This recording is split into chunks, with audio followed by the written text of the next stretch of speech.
당신 안의 꿈틀거리는 지식충전 본능이 깨어납니다. 여러분의 자유탐구 영역, 김성환의 시사야.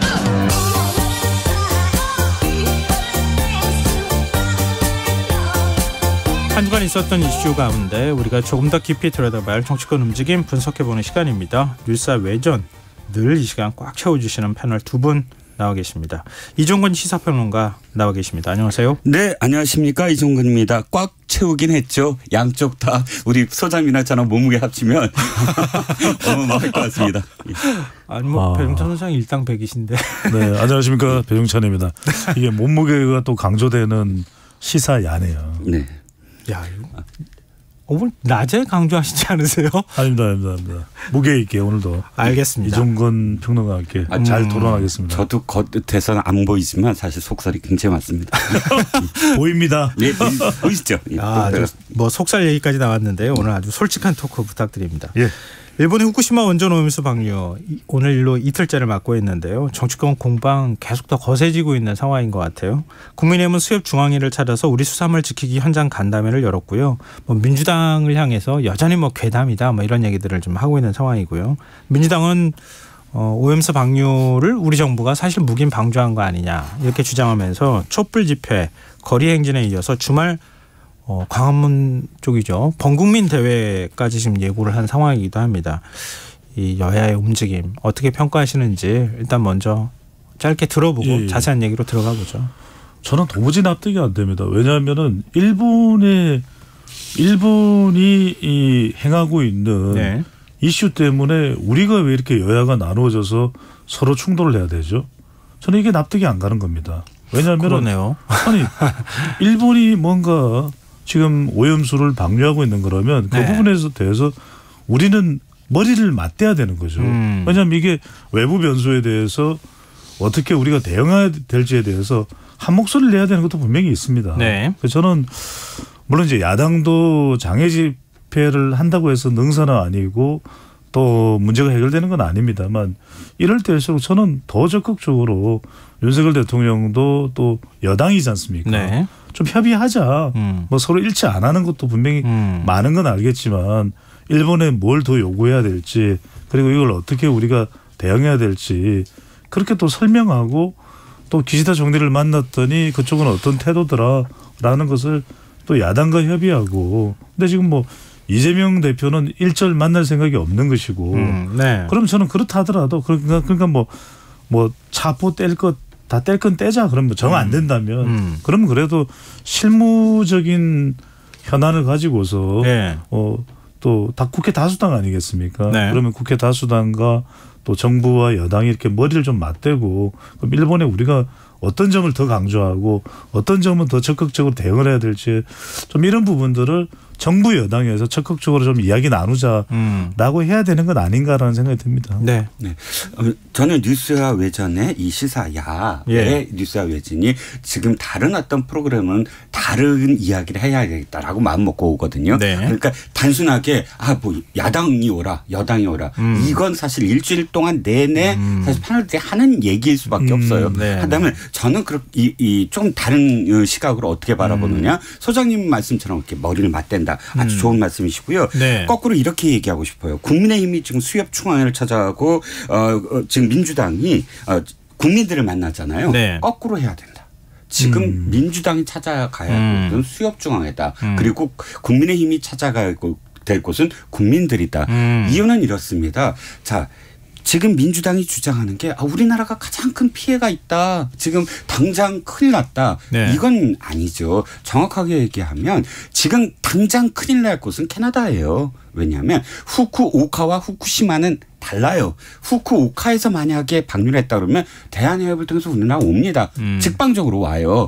후쿠시마는 어디에 있습니까? 대한해협 쪽에 있지 않아요? 태평양 쪽에 있어요. 거기서 방류하면 우리나라로 오려면 1년 지나야 돼요. 그러면 지금 당장은 걱정하지 마시라.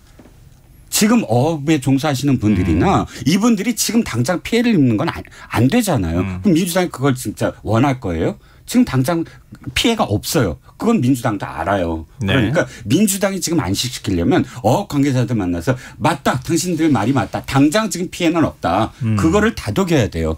그게 저는 민주당이 해야 될 일이고 만약에 정말 나라를 생각한다면 그다음에 국민의힘이 해야 될 건 뭐냐면 네. 국민들에게 조금 더 설득력 있게 다가가야 돼요. 국민들에게 이게 지금 일본을 위해서 하는 것도 아니고 지금 무엇 때문에 우리가 일본과 이런 협상을 하고 일본을 지켜볼 수밖에 없다. 내지는 일본에 그럼에도 불구하고 우리는 계속 어떻게 해서 그것을 검증할 것이다. 이거를 이 진짜 설득력 있게 해야 되거든요. 네. 이게 뭐냐면 과학적 안전과 사회적 안심은 다르다. 과학적으로 안전합니다라고만 외친다고 해서 사회적으로 안심이 되는 건 아니거든요. 네. 그렇기 때문에 정말 사회적으로 공감대 있게 안심을 시키려면 어떻게 해야 되냐. 안전만 얘기할 것이 아니다. 몸으로 나서야 된다라는 생각에서 서로 지금 찾아갈 곳이 달랐다. 라고 말씀을 드리고 싶습니다. 예. 이 말씀을 조금만 드려야 될 것 같아요. 왜냐하면은 이종근 평론가 또 정말 범상치 않은 그런 또 차원에서의 분석을 하고 계시잖아요. 그래서 네. 이제 시사야가 다르다라는 이야기를 다 많은 분들이 하시는데 네. 저는 여기서 핵심이 이런 것 같아요. 그러니까 일본 어민들도 어떤 이야기를 하냐면은 아니 우리 지금 후쿠시마 방류 반대다 이렇게 네. 일본 어민들도 뭐 후쿠시마 현도 그렇지만 그 인근 미야기현이나 이쪽에서도 반대를 하거든요. 네. 그러니까 우리도 지금 중요한 것은 지금 이종근 평론가가 강조하셨듯이 정말 진영 간의 이야기가 아니라 중도에 또 수산업에 종사하시는 관계되는 또 우리 국민들 이야기를 듣는 게 너무나 중요할 겁니다.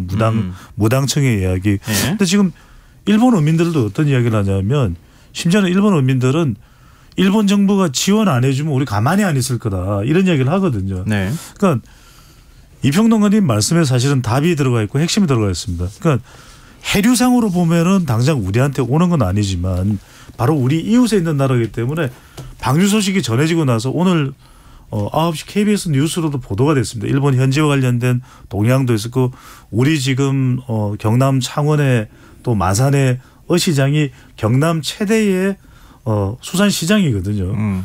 급감을 한다는 겁니다. 지금 이 불안감 때문에 그 불안감을 우리 정부가 또는 우리 국민이 조장한 것이 아니지 않습니까? 그럼 그것도 방류를 한다는 것 때문에 우리 국민들의 심리가 얼어붙는 것이거든요. 네. 심지어는 참치집을 하는 가게가 지금 삼계탕집을 하겠다, 곰탕집을 하겠다 이 이야기입니다.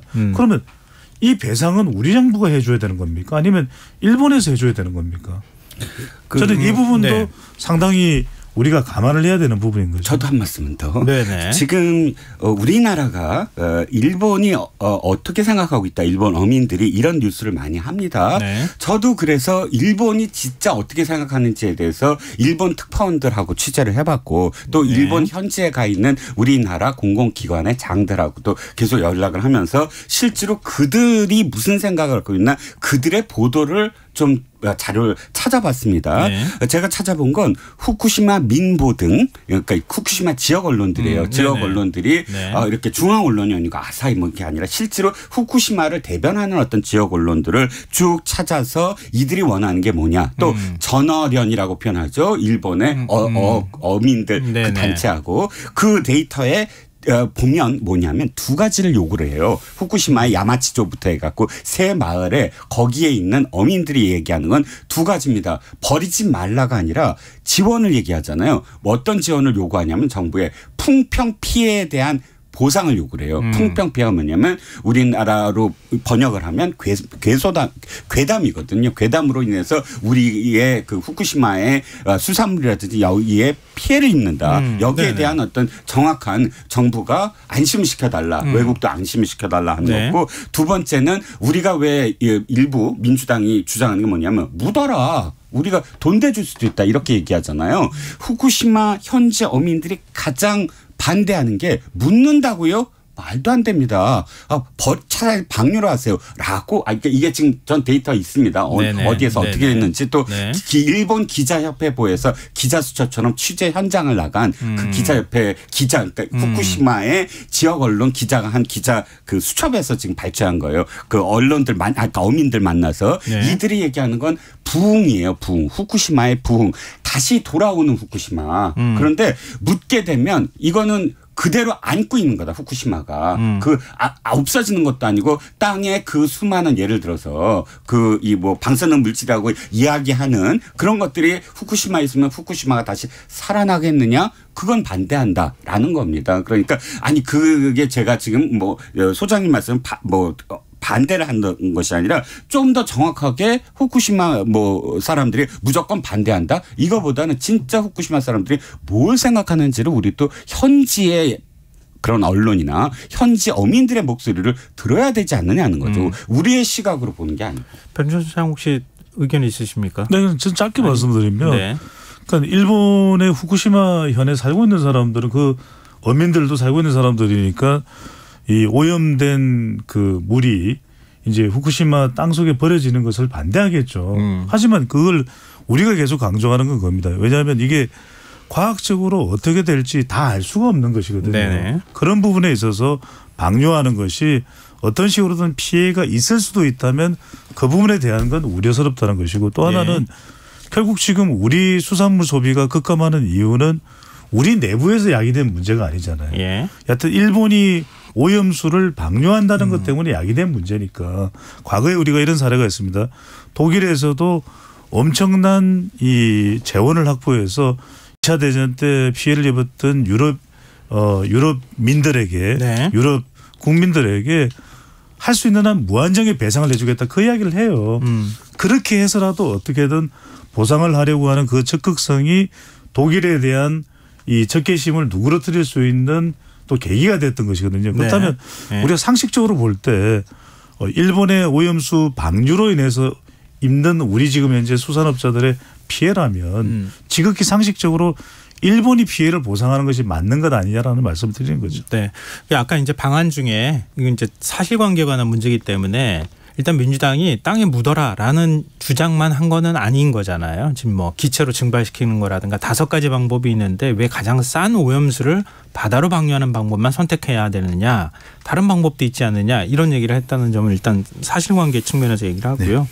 그다음에 지금 그 방류라고 하는 것 자체에 대해서 그러니까 인류사에 한 번도 없었던 일이잖아요. 원전 오염수를 방류하는 사례는 이번이 첫 사례가 될 것 같은데 이건 지구 환경 자체를 지금 더럽히는 것이다. 해양 투기행위나 마찬가지다. 이렇게 그 개념도 같이 지금 얘기하고 있다. 그러니까 이거는 뭐 일단 확인을 해야 될 필요가 있으니까 말씀을 좀 대해서 드리고요. 제가 한 말씀만 더 드리면 투기 뭐 그렇게 표현하면 맞겠죠. 하지만 그러나 그럼 전 인류가 함께 고민해야 될 문제입니다. 그렇죠. 지금 여기에 대해서 반대하고 수산물을 지금 수입 안 하겠다는 나라가 어느 나라인지 아십니까? 중국, 홍콩, 마카오, 한국 하고 3군데 더 있습니다만 지금 후쿠시마 수산물을 수입하는 나라가 어딘지 아십니까? 유럽 전역하고요. 그다음에 대만하고요. 미국하고 캐나다하고 다 수산물을 수입합니다. 자, 무슨 뜻이겠습니까?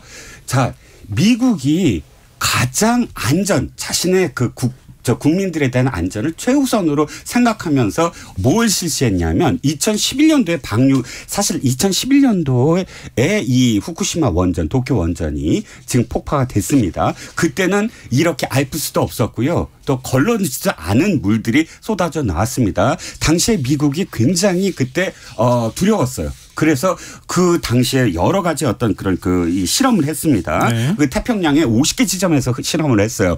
그 당시 그러니까 알프스에서 60개 핵종을 제거하지도 아니한 원료가 그대로 흘러나왔는데 당시에 삼중수소를 비롯해서 모든 어떤 그 우수홀 해양학 연구소군요.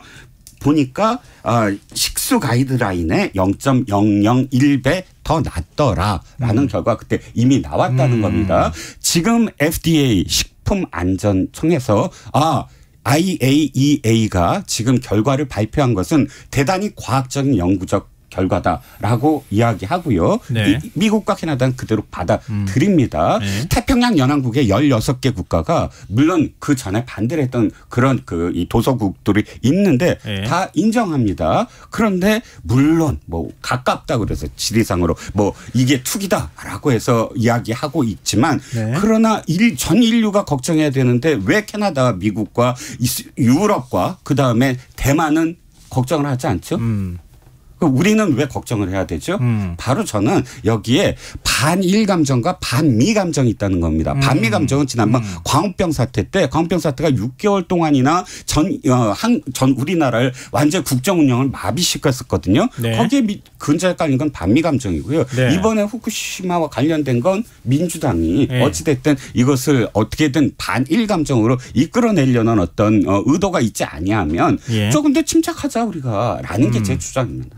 그러면 지금 뭐 반론 차원에서 하나만 좀 제가 여쭤보고 싶어요. 네네. 그러면은 지금까지 훨씬 더 고농도의 핵종까지 포함되어 있는 거 후쿠시마 원전 폭발했을 때 네네. 그때는 엄청난 양의 뭐 방사성 물질이 쏟아져 나오지 않았습니까? 그렇습니다. 그 주변 저 토양을 다 오염시켜서 지금도 한 20여 킬로미터 이내로 접근하기 어려운 상황이 돼 있는 건데 거기 안에 사람들 다 소개시킨 상황이잖아요. 근데 그리고 난 다음에 일단 그 바다로도 굉장히 많은 핵종들이 떨어지고 방사성 물질이 떨어진 상황인데 네. 그랬는데도 불구하고 검사를 해보니 안전한 상태로 나왔다고 하고 네. 또 오염수도 지금 안전하다고 얘기를 하고 있잖아요. 오염 예. 예, 그렇잖아요. 네네. 오염수 자체 뭐 마실 수 있다는 논쟁부터 시작해서 굉장히 네네. 많은 얘기가 있었잖아요. 네네. 그럼 우리 정부가 네. 왜 찬성하거나 지지하지 않는다고 얘기하고 CNN이 찬성하거나 지지하지 한다고 한국 정부가 그렇게 한국 정부의 태도를 그렇게 평가한 것에 대해서 아니다. 우리는 오염수 해양 방류를 찬성하거나 지지하지 않는다라고 얘기를 한다거나 오염수를 방류를 한 것에 대해서 정보를 우리한테 투명하게 공개하라고 한덕수 국무총리가 일본을 향해 촉구를 하거나 굳이 그렇게 할 필요 없는 거 아닙니까? 질문의 핵심 잘 모르겠는데 제가 아니, 이렇게 그렇게 안전하고 훨씬 더 위험한 상황이 있었음에도 불구하고 해양 그러니까 바닷물이 오염됐다고 볼 만한 자료가 없다면 네. 그럼 우리 정부가 굳이 이렇게 어정쩡한 태도를 취할 필요가 없잖아요. 자, 첫 번째 뭐냐면 네. 그것을 안전하다고 인정한 것이 문재인 정부예요. 네. 왜냐하면 자 2011년도에 그게 방류가 되고 단 다음부터 우리나라의 원안위부터 시작을 해서 해류가 돌아가는 그 우리나라 앞바다를 계속 매일같이 점검을 했거든요. 그 데이터가 문재인 정부 시절에 계속 누적이 됐고요. 네. 그래서 2020년도에 강경화 외무장관이 공식적으로 이렇게 얘기합니다. 야당의 질문에 당시 지금 여당이 된 야당의 질문에 자 그것은 주권 국가의 일이다. 우리가 간섭할 수 있는 일이 아니다. 일본의 방류는 공식적 발언이고요. 네. 그다음에 2021년도에 정의용 장관이 또 같은 얘기를 합니다. 이것은 IAEA의 검증이 과학적이라면 그럼 믿어야 되는 게 아니냐. 이 두 가지 얘기는 베이스에 깔린 게 어떤 베이스냐. 바로 2011년 방류 이후에 전 세계 태평양 연안을 비롯해 우리나라도 매일같이 이게 그 방류의 물들이 과연 안전한가에 대한 이 데이터가 있거든요. 네네. 지금도 좀 전에 저희가 올 때 10시에 네. 이 KBS 라디오 첫 번째 뉴스가 그거잖아요. 10베크럴밖에 안 된다. 현재까지는. 이게 우린 믿잖아요. 그럼 도쿄 전력과 그다음에 IAEA와 공식적인 어떤 기구들이 지금 매일같이 점검을 합니다. 네. 저는 이것이 과학이다. 물론 정부가 지금 뚜렷한 어떤 입장을 보이지 않는다고 앵커께서 비판하셨지만 저는 좀 비판한 게 아니라 그 의견에 대해서 어떻게 보시냐는 거죠. 그렇다면 그건 이거예요. 사실 지금까지 됐거든요. 당연히 광우병도 됐고 성주 참여도 됐습니다. 거기서 저는 그래서 아까 국민의힘이 국민 앞에 떳떳하게 나가라. 사실은 거기에 그래서 제가 입장 정확하게 밝히고 정확하게 설득을 해라. 라는 의미에서 말씀을 드린 건데 사실 주저주저 하는 건 거기에 대해서 또 그때처럼 한 6개월 이상 국정 운영이 마비될 걱정도 할 수 있다는 거죠. 그렇군요. 이게 제가 좀 얘기를 해야 될 것 같습니다. 마지막으로 배영찬 소장 말씀 듣고 그다음에 오늘 얘기할 주제가 다른 주제가 있으니까 말씀드리는데 이게 그래서 아까 저도 이제 말씀드렸던 게 어느 특정 정당의 이 주장을 또 여기서 또 강하게 다시 재언급하는 것은 뭐 오늘 시도하고 싶은 것이 아니고요. 네.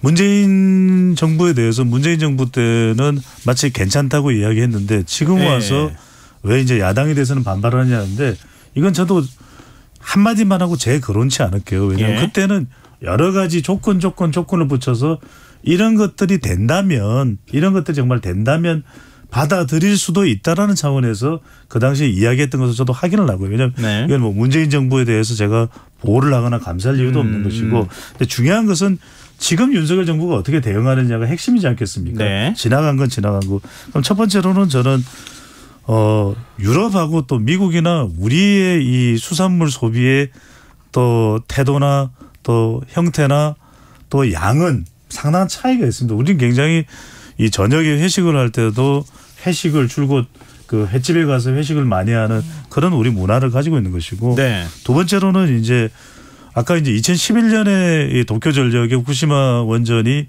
제1원전이 사고가 난 이후에 그때 나갔던 이 침출수는 사고로 인해서 막을 수가 없었던 침출수잖아요. 네. 그래서 그것에 대한 것과 지금 이제 가둬놓고 있는 것에 대해서 방출하는 것은 분명히 태도가 다를 수밖에 없는 것이고 실제로 이제 체르노빌 같은 경우에도 방류 안 합니다. 묻습니다. 일단은. 네네. 체르노빌도. 네. 체르노빌은 콘크리트 아예 덮어버렸죠. 그렇죠. 덮어버렸죠. 네, 그래서 이제 제가 드리는 말씀은 이걸 이제 반일 감정으로 대하고 있지도 않고 그래서 저도 지금 더불어민주당에서 이야기하는 뭐 태평양 전장이다 이렇게 비하할 내용은 아니고 더 이럴 때 우리는 정교하고 냉철해야 된다는 거죠. 오히려 제가 지금 말씀드리는 부분이 그겁니다. 정부가 더 당당하다면 오히려 야당의 더불어민주당 좀 뭐 우리 격론하고 우리 싸우더라도 이야기 좀 합시다.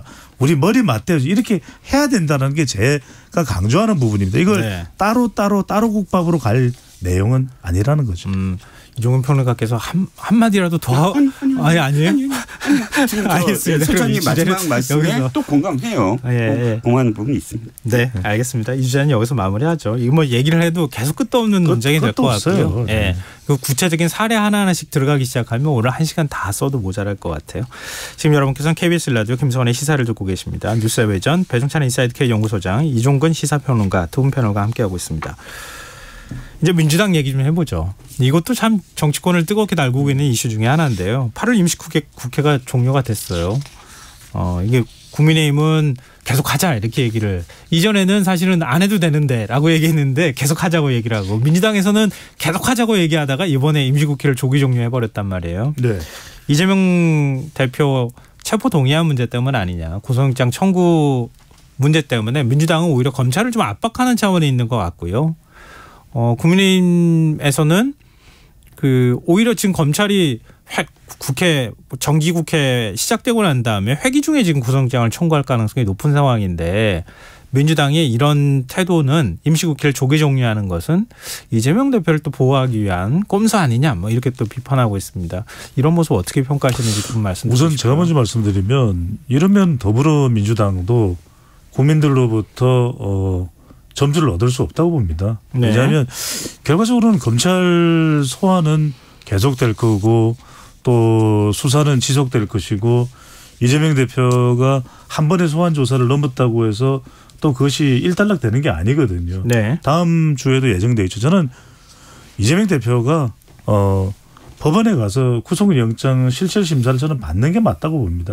더 이상 피할 길은 없다. 네. 왜냐하면 이것이 계속 지속될 테고 어떤 식으로 뭐 정치 보복이다 야당 탄압이라고 한다고 해서 이것이 해소되는 것도 아니거든요. 오히려 이 리스크는 계속 누적이 되고 있고 또 수도권에 더불어민주당 지지율에도 영향을 주고 있기 때문에 당장 돌아오는 이 지금 또 지적과 우려가 만약에 이게 회기 중에 구속영장 청구가 되고 체포동의안이 오면 가결이냐 부결이냐. 네. 저는 이재명 대표가 당에 미치는 지지율 앞으로의 이재명 대표의 정치 생명을 고려하더라도 그냥 체포동의안 오면 가결시켜라.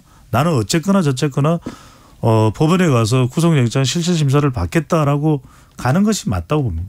당내 의원들을 향해서 체포 동의안 나올 때 그냥 가결파 다 던져달라 이렇게 이재명 대표가 먼저 나서서 의원들한테 얘기를 해야 된다 이런 말씀해 주셨거든요. 전적으로 공감하죠. 저는 정치부 기자를 할 때 후배들한테 얘기합니다.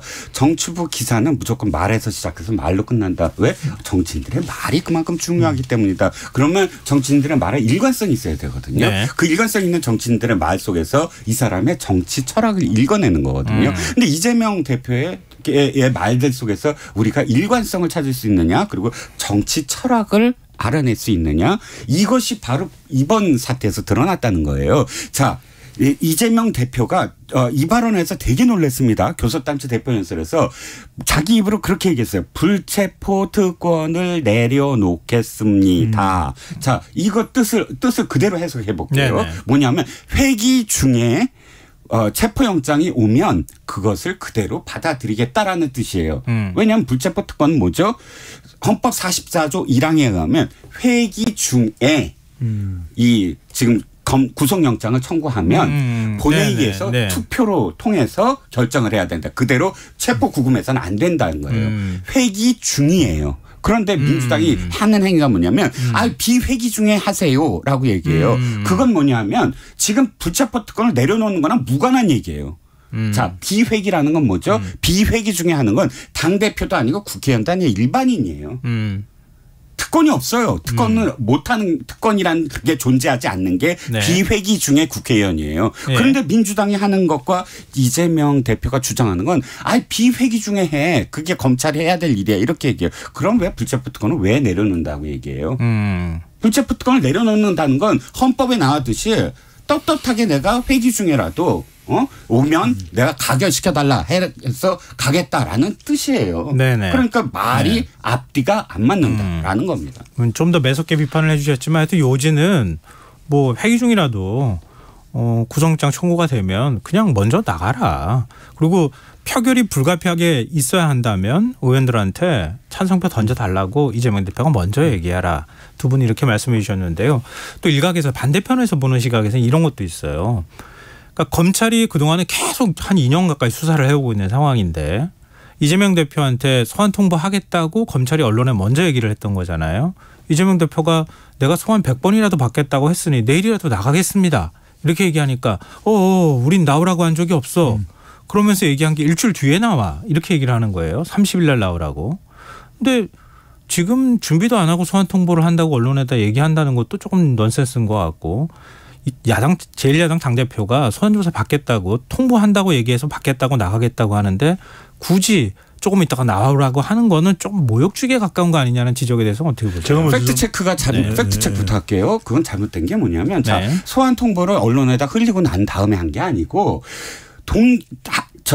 팩스하고 그다음에 전화까지 걸어서 자 우리가 24일 아까 지금 소환할 테니까 우리가 이야기를 하자라고 한 다음에 지금 언론에 나왔다는 점. 24일 날 소환 통보했다고요? 아니요. 24일은 지금 이재명 대표가 주장하는 거고요. 내가 24일 날 가겠다고. 소환과 관련해서는 정확하게 이렇습니다. 이미 1월 달부터 계속 논쟁이 있었는데 그때도 똑같이 민주당이 주장을 해요. 아니 말이야. 당대표를 말이야. 이렇게 그냥 언론에다 흘려. 그때 며칠 후에 다 드러났어요.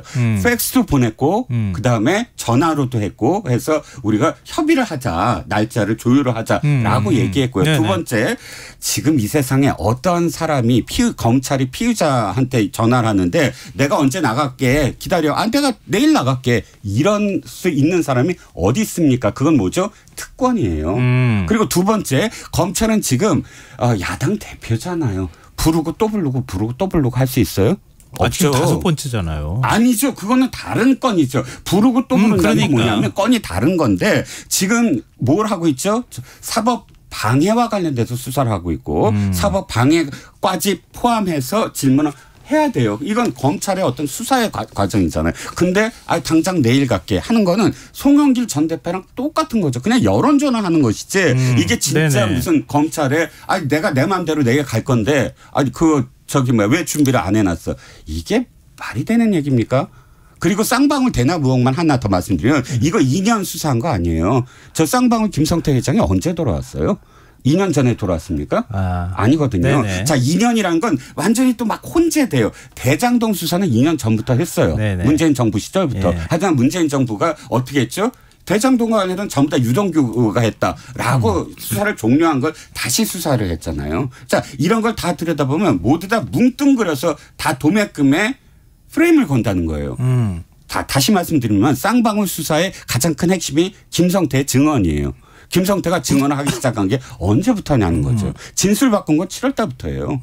근데 2년 동안 이걸 수사했는데 나를 수사한 게 없다? 이건 말이 안 되죠. 그러니까 제 말에 반박하지 마시고요. 왜냐하면 저는 대장동 사건 수사부터 시작해서 야당 대표 수사가 계속 이렇게 2년째 이어지고 있다는 의미에서 2년이라는 표현을 한 거고요. 아니 저는 앵커님을 존중하고 이재명 대표의 표현에 대해서 제가 제가 아주 이제 알기 쉽게 일타강사로 설명을 드릴게요. 무슨 말이냐면 저도 이제 취재를 해봤어요. 이제 국회에 있는 보좌진들한테 대체로 이제 의원이나 근데 또 더군다나 이제 이재명 대표는 야당 대표입니다. 그것도 다수당에. 네. 보통 어떻게 이제 검찰에서 소환하냐 물어봤더니 미리 연락이 와서 조율을 한대요. 그때까지는 보통 공개는 안 하죠. 공개를 안 한다는 거죠. 예. 보통 조율을 하고 그럼 조율해서 정해진 날짜가 뭐 29일이다 30일이다 그러면 이제 뭐 업무도 있고 공식 일정도 있을 테니까 안 나가는 게 아니고 소환을 거부하는 게 아니라 나가는데 이제 날짜를 조율하는 거.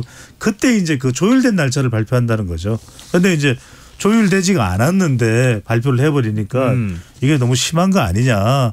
이게 왜 이재명 대표에게는 이러느냐라는 이야기가 나오는 것이고 또 하나 이제 중요한 것은 뭐냐면 이게 사실 핵심인데 제가 이제 아까 말씀드렸던 대로 체포동의안도 가결하라 그러고 법원에 가서 구속영장 실질심사를 받으라는 이유는 검찰이 앞으로 계속 이렇게 해오기 때문에 이재명 대표는 못 피해요. 그래서 제가 드리는 말씀이에요. 검찰 소환 조사 5번째면 그 이후 6번째, 7번째 계속 한다니까요. 그러니까 나가야 돼. 그래서 법원에서 구속영장이 기각되든 구속영장이 인용이 돼서 구속이 되든 그 단계까지 갈 수밖에 없어요. 그래서 이재명 대표가 그걸 피할 수 없다. 안 가고 계속 버티면 지지율에 계속 타격이 없습니다. 민당 지지율은 총선을 앞두고 더더군다나 이재명 대표와 관련된 이 건이 이제 민주당 지지율로 연결돼서 그렇죠. 너덜너덜해진다는 이야기를 드리는 거죠. 혹시 두 분 검찰 조사 받아본 적이 있어요? 아니요. 안 받아보셨어요? 경찰 수사는 받아왔습니다. 아 경찰. 예. 아니 배종찬 소장은 받으실 일이 없을 것 같아요. 저는 서울중앙지검에도 나갔고. 아 그래요? 그럼요. 아니 전 뭐 경찰 조사도 받고 검찰 조사도 받고 재판도 받아본 적이 있어서 많은 사람들이 깜짝 놀랍니다. 제가 검찰에 2번이나 나오고. 아 네네. 네. 그때 일정 조율하셨어요 사전에? 네? 사전에 일정 조율하셨어요? 일정 조율 전혀 없어요. 아 전혀 안 했어요? 네, 일반인들은. 그렇군요. 저는 조정을 해봐가지고. 한 번은 조율했던 것 같아요. 왜냐하면 뭐 회사 업무 때문에. 예.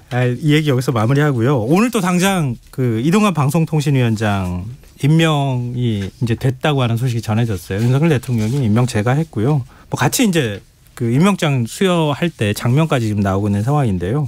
지금 야당은 굉장히 격하게 반발하고 있습니다. 언론계에서도 뭐 언론계 관련 단체들을 중심으로 해서 반발하는 목소리가 나오는데요. 임명 강행과 관련해서 어차피 인사청문 경과보고서를 아까 채택이 안 된 상황에서 임명한 거니까 강행이라는 표현을 제가 그래서 쓴 건데요. 두 분은 뭐 앞으로도 전망도 좋고요. 이번 임명에 대해서 어떻게 평가하시는지 마지막으로 말씀 듣고 마무리하겠습니다. 저는 우선 대통령의 선택이죠. 네. 그리고 이동관 위원장이 앞으로 어떻게 하든 간에 그거는 대통령도 본인의 선택이다라고 판단할 것 같아요. 네. 근데 이제 앞으로 이 파장은 심상치 않을 겁니다. 그리고 어느 정도로까지 지지율에 영향을 줄지. 물론 이제 이게 진영 간 대결 구도이기 때문에 국민의힘 지지층이나 보수층에서는 이동관 위원장 잘한다고 얘기할 테고 또 공영방송사나 또 더불어민주당 지지층이나 진보 쪽에서는 너무한다, 안 된다, 방송 장악이다 얘기 나올 텐데 저는 이런 말씀을 드리고 싶어요. 이동관 위원장이 거칠게 해나가면 당장은 아니더라도 언젠가는 여론으로 또 돌아갈 수밖에 없습니다. 중도나 무당이나 MZ세대나 오히려 많은 사람들이 이렇게 염려하고 또 공포심을 가지고 있을 때 합리성을 가지고 근거를 가지고 이것이 어떤 무슨 이념적 잣대로 이 편향이다 아니다가 아니라 전체 미디어의 발전을 위해서 명분을 가지고 뚜렷한 목표를 제시한다면 그건 이동관 위원장의 승리일 수도 있고 또 윤석열 대통령과 정부에도 보탬이 될 수 있다. 그 판단은 잘해야 된다는 말씀을 드리고 싶습니다. 네. 이종근 평론가님. 지금 이동관 방통통신위원장 박수를 받는 와중에 임명장을 받은 건 아니잖아요. 네네. 그렇다면 저는 청문회에서 이렇게 얘기를 했습니다. 급변하는 방송통신 미디어 환경 속에서 미디어 콘텐츠 산업 성장을 위한 환경을 조성하겠다. 새로운 디지털 대전환 시대에 대응한 디지털 미디어의 공정성과 공공성을 재정립하겠다라고 포부를 밝혔습니다. 저는 이것을 만약에 정말 어느 정도라도 실현을 한다면 이건 사실 뭐 누가 방송을 장악했네 아니네가 아니라 우리 국가 산업으로서의 미래를 지금 다지는 일이거든요. 옛날에 방송위원회가 정보통신부의 부처의 업무를 함께 띄어내서 방송통신위원회가 됐는데 통신은 사라지고 방송 장악만 남은 상황입니다. 저는 이동관 위원장 분명히 이야기한 대로 하셔라. 그러면 야 반대했던 야당들도 이동관 이렇게 하는 줄 알았더니 이거는 했네 라는 소리를 할 수 있도록 그렇게 유종의 미를 거두시기를 기원합니다. 네, 알겠습니다. 자, 오늘 뉴스의 외전 여기까지 하겠습니다. 지금까지 이종건 시사평론가, 배정찬 인사이트 K 연구소장 두 분과 함께했습니다. 오늘 말씀 고맙습니다. 감사합니다. 고맙습니다.